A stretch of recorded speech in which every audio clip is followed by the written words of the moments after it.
At bilang panghuling kondisyon o surut upang tanggapin sa atin ang ating mga dua ay nararapat sa isang tao na lumayo siya sa mga haram, sa mga ipinagbabawal ni Allah subhanahu wa ta'ala.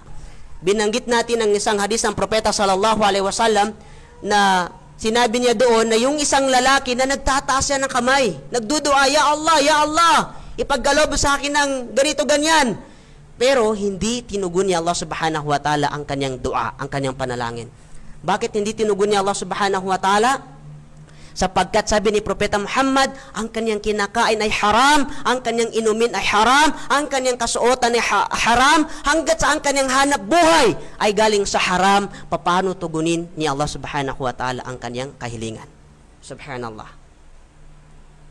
Hindi tutugunin ni Allah subhanahu wa ta'ala ang dua ng isang tao kapag hindi niya nilalayo ang kanyang sarili, ang kanyang pamilya sa mga ipinagbabawal ni Allah subhanahu wa ta'ala. Hindi lang sa mga gawain ng isang tao, pati sa kanyang kinakain, sa kanyang inumin, o anumang uri ng transaksyon na may kinalaman sa kanyang hanap buhay dito sa mundo, nararapat na ilayo mo ang iyong sarili sa mga haram sapagkat maging dahilan yan o hadlang sa pagtugon ni Allah subhanahu wa ta'ala sa ating mga dua o kahilingan kay Allah subhanahu wa ta'ala. Hindi lang sa duaul mas'ala, kundi pati sa mga pagsamba natin kay Allah subhanahu wa ta'ala. Sa mga ibada, katulad ng pagsasala, pag-aayuno, kapag tayo ay hindi lumayo sa anumang haram, maaari ding hindi tanggapin ni Allah subhanahu wa ta'ala ang ating mga ibada. Dahil ang sabi ni Propeta Muhammad sallallahu alaihi wasallam, inna Allah tayyibun la yuqbalu illa tayyiban. Katotohanan si Allah subhanahu wa ta'ala ay dalisay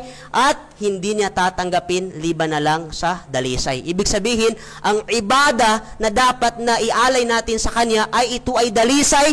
Yung pamumuhay na iharap natin sa Kanya, dapat na ito ay dalisay at lumayo tayo sa mga haram, sa mga pinagbabawal ni Allah subhanahu wa ta'ala sapagkat hindi tatanggapin ni Allah subhanahu wa ta'ala ang hanap buhay na haram, ang pagsamba na gumagawa ng haram. Ang tanging tatanggapin lang sa atin ay ang ibada natin sa Kanya na ito ay dalisay, kakibat niya ang anumang uri ng pamumuhay o transaksyon ng isang tao dito sa mundo na ito ay may kakibat na paglalayo sa mga ipinagbabawal ni Allah subhanahu wa ta'ala. At ito ang payo sa atin ni Propeta Muhammad sallallahu alaihi wasallam. Kung nais natin tugunin sa atin ni Allah subhanahu wa ta'ala ang ating mga dua, kung nais natin natanggapin sa atin ang ating mga ibada, pagsamba kay Allah subhanahu wa ta'ala at makamit natin ang kanyang gantimpala sa araw ng paghukom, nararapat na ipapasok natin sa 4 na kondisyon o di kaya syurut upang tanggapin sa atin ni Allah subhanahu wa ta'ala.